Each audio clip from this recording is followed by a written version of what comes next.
rupanya, ragam rambutnya, tak pedulikan tanah asalnya, tutur bicara, keyakinannya tak ada yang sama. Itulah yang membuat kita kaya. Harus selalu ingat. Oh, oh, oh, oh, Halo adik-adik, apakah kalian pernah berpikir kenapa di Indonesia menjadi bangsa yang besar yang terdiri beragam suku, budaya, agama, dan ras? Nah, hal tersebut karena setiap warga negaranya memegang teguh rasa persatuan dan kesatuan. Persatuan dan kesatuan adalah salah satu pengamalan nilai sila ketiga. Persatuan adalah berkumpulnya berbagai kalangan masyarakat yang berbeda, suku, agama, ras, budaya, dan adat istiadat yang berjanji atau bersumpah untuk menjadi suatu kesatuan. Dan kesatuan adalah sekumpulan orang yang memiliki persamaan latar belakang, suku, budaya, adat istiadat, atau agama yang sama yang membangkitkan jiwa untuk menjadi keutuhan. Nah, jadi persatuan dan kesatuan merupakan hal utuh yang tidak bisa dipisahkan.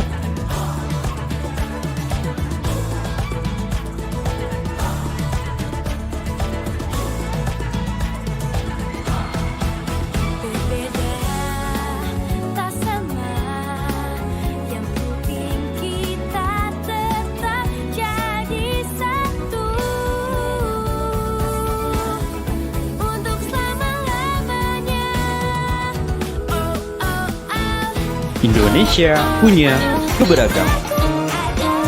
1.340 suku bangsa, 6 agama, 718 bahasa, dan 2.161 komunitas adat yang masing-masing hidup berdampingan, bergotong royong, dan punya persatuan dalam kesehariannya.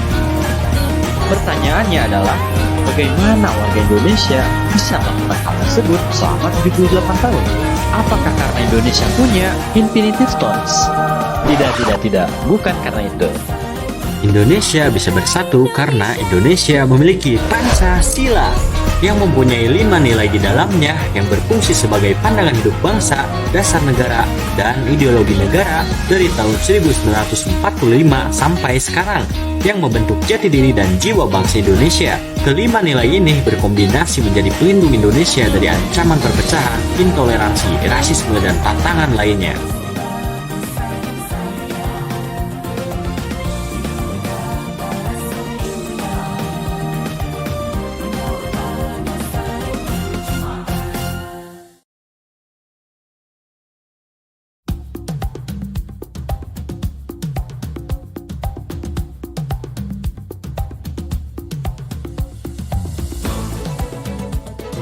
Apa yang kamu ingat ketika mendengar tanggal 20 Mei? Ya, benar, Hari Kebangkitan Nasional. Tanggal tersebut bertepatan dengan hari terbentuknya organisasi Budi Utomo. Apa perannya terhadap kebangkitan bangsa Indonesia? Yuk kita bahas latar belakang ditentukannya Hari Kebangkitan Nasional. Saat itu, kondisi kehidupan masyarakat Indonesia sangat memprihatinkan sejak diberlakukannya politik etis oleh Belanda. Dr. Sutomo dan para mahasiswa School Thought Opleiding van Indische Artsen atau STOVIA mendirikan organisasi Budi Utomo pada tanggal 20 Mei 1908 berdasarkan gagasan Dr. Wahidin Sudirohusodo yang ingin meningkatkan martabat bangsa Indonesia. Organisasi yang diinisiasi mahasiswa ini bergerak untuk mendorong kemajuan di berbagai bidang, khususnya pendidikan, pengajaran, dan kebudayaan tanpa melibatkan unsur politik. Pada tahun 1930, organisasi Budi Utomo mulai melebarkan sayapnya untuk seluruh rakyat Indonesia di luar Pulau Jawa dengan semangat dan tujuan untuk mendorong kemerdekaan Indonesia.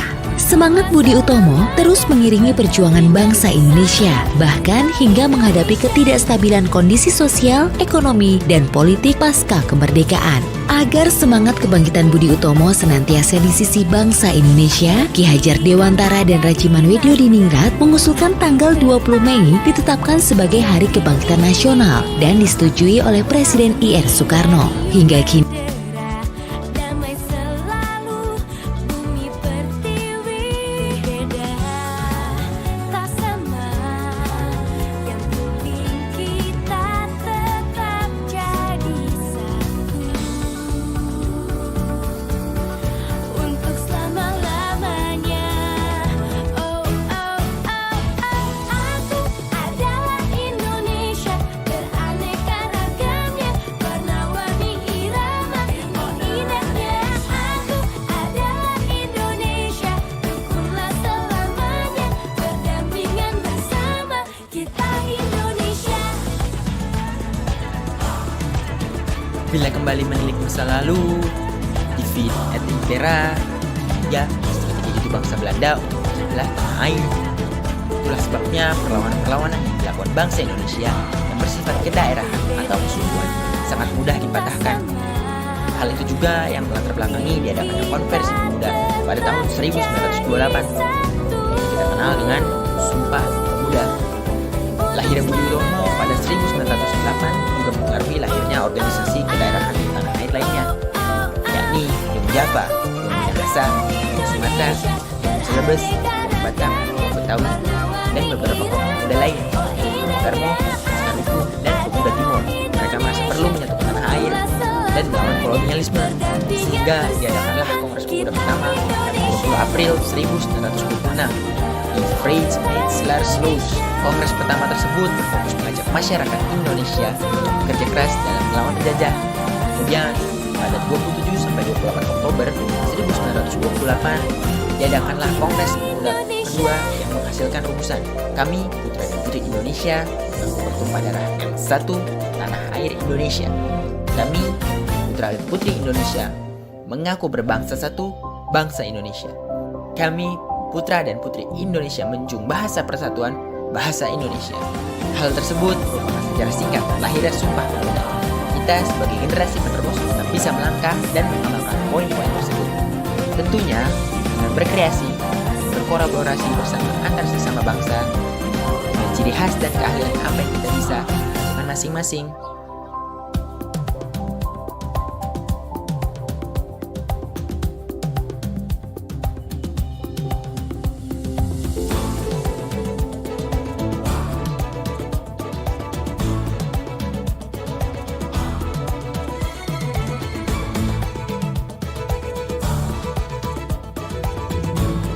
Saat Perang Pasifik atau yang dikenal dengan nama Perang Asia Timur Raya yang berlangsung selama 4 tahun, Jepang mengalami beberapa kekalahan dan menuju ambang kehancuran. 7 September 1944, Jenderal Kuniaki Koiso di hadapan parlemen Jepang berjanji untuk memerdekakan Indonesia bila mencapai kemenangan dalam Perang Pasifik. Tujuannya mendapat bantuan Indonesia dalam perang tersebut. Kaum Pergerakan Nasional menyambut hangat janji kemerdekaan oleh Jenderal Koiso. Anggota Badan Penyelidik Usaha-Usaha Persiapan Kemerdekaan Indonesia (BPUPKI) dilantik oleh Jenderal Kumakichi Harada. Rajiman Wedyodiningrat, tokoh Pergerakan Nasional, ditunjuk sebagai ketuanya. Tapi, tidak semua petinggi militer Jepang sepakat dengan pelantikan BPUPKI. Misalnya Jenderal Izagaki dan Yuichiro Nagano.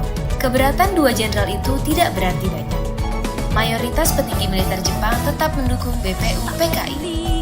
Sidang BPUPKI dari 29 Mei sampai 1 Juli 1945 pun berjalan mulus. Setelah bersidang 2 kali, kerja BPUPKI berakhir dengan baik, sesuai harapan Jenderal Kumakichi Harada. BPUPKI lalu dibubarkan oleh Jenderal Terauchi Hisaichi, diganti jadi Panitia Persiapan Kemerdekaan Indonesia (PPKI) 7 Agustus 1945. 21 nama anggota PPKI diumumkan. Sebagian besar berasal dari BPUPKI. Mereka sudah bersiap sidang pada 16 Agustus 1945. Soekarno, Hatta, dan Rajiman Weddiodiningrat Wakil PPKI terbang ke Dalat, Vietnam 12 Agustus 1945. Di tengah kabar pengeboman Hiroshima dan Nagasaki di Jepang, Jenderal Hisaichi Terauchi, Panglima Angkatan Perang Jepang di Asia Tenggara, menyambut kedatangan mereka. Jenderal Terauchi berkata bahwa PPKI bisa segera memproklamasikan kemerdekaan Indonesia. Kabar gembira tepat pada hari ulang tahun Hatta. Mereka semua senang, kemerdekaan sudah di depan mata. Sepulang dari Vietnam, Sejumlah pemuda dari organisasi Angkatan Pemuda Indonesia API membawa Soekarno dan Hatta ke Rengas Dengklok pagi hari 16 Agustus 1945. Dalihnya, Situasi Jakarta genting, Bung. pemuda mendesak Soekarno dan Hatta segera memproklamasikan kemerdekaan Indonesia, Jepang sudah menyerah. kata para pemuda. Soekarno dan Hatta terkejut, tapi Soekarno enggan memenuhi permintaan para pemuda. Menurut Soekarno dan Hatta, proklamasi kemerdekaan harus melalui rapat PPKI. Pemuda akhirnya memulangkan mereka ke Jakarta sore hari. Sepulang dari Rengas Dengklok, Soekarno dan Hatta hendak bersidang dengan PPKI di Hotel Das Indies, Jakarta. Tapi Jepang melarangnya. Perubahan situasi mengarahkan rapat persiapan kemerdekaan ke rumah Laksamana Maeda, perwira Angkatan Laut Jepang. Di tempat inilah dalam sebuah ruangan, Soekarno, Hatta, dan Ahmad Subarjo merumuskan naskah proklamasi kemerdekaan tanpa gangguan dari Jepang. Soekarno lalu membacakannya ke anggota PPKI dan pemuda di serambi rumah. Naskah yang singkat, tapi semua sepakat dengan isinya. Kemerdekaan bukan lagi impian. Hari bersejarah itu tiba. Soekarno membacakan naskah proklamasi kemerdekaan Indonesia ke banyak orang di rumahnya di Jalan Pegangsaan Timur nomor 56 Jakarta. Tokoh-tokoh pergerakan nasional dan rakyat biasa membaur mendengarkan pembacaan itu dengan heran. Setelah itu, bendera merah putih jahitan Fatmawati istri Soekarno dinaikkan perlahan, diiringi lagu Indonesia Raya. Penghormatan pun diberikan. 17 Agustus 1945, Indonesia akhirnya merdeka. Ini bukanlah pemberian, melainkan hasil perjuangan dari seluruh rakyat Indonesia. Proklamasi kemerdekaan mengantar bangsa Indonesia bergelut dengan cerita baru. Jepang memang telah terjungkir, tapi pengaruhnya belum berakhir. Ini dialami oleh fotografer Mendur bersaudara dalam merekam dan menyebar proklamasi. Jepang menghancurkan kamera Alex Mendur, sang kakak. Karena itu, Franz, sang adik, mengubur negatif fotonya di halaman kantor Surat Kabar Asia Raya demi selamatkan bukti-bukti proklamasi. Di tempat lain, pewarta berhasil mengabarkan proklamasi lewat media cetak, juga melalui siaran radio dengan menggunakan beragam bahasa daerah. Di desa-desa, pemuda Republik berperan meneruskan kabar proklamasi. Mereka berkeliling dan berteriak, "Jepang menyerah, Indonesia merdeka!" Akhirnya, tiap orang menjadi saksi Indonesia telah merdeka. Tak pedulikan ada di mana, hati tertanam untuk negeri ini. Walau dunia riuh mendera, damai selalu bumi pertiwi. Beda, tak sama. Edo, Dayu, dan teman-teman lainnya bermain di halaman sekolah. Mereka bermain dan bergembira bersama. Perbedaan warna kulit, adat, kebiasaan atau bahasa tidak mereka anggap sebagai masalah. Meskipun berbeda, Siti dan teman-teman saling hidup rukun satu sama lain. Semua hidup saling rukun walau berbeda.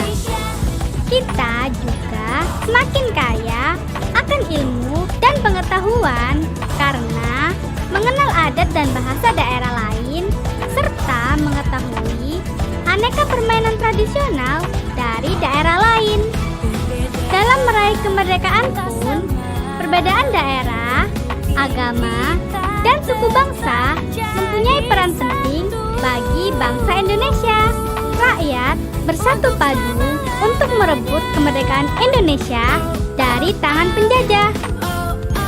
Saat itu, semangat persatuan sangat menonjol dengan tekad yang kuat.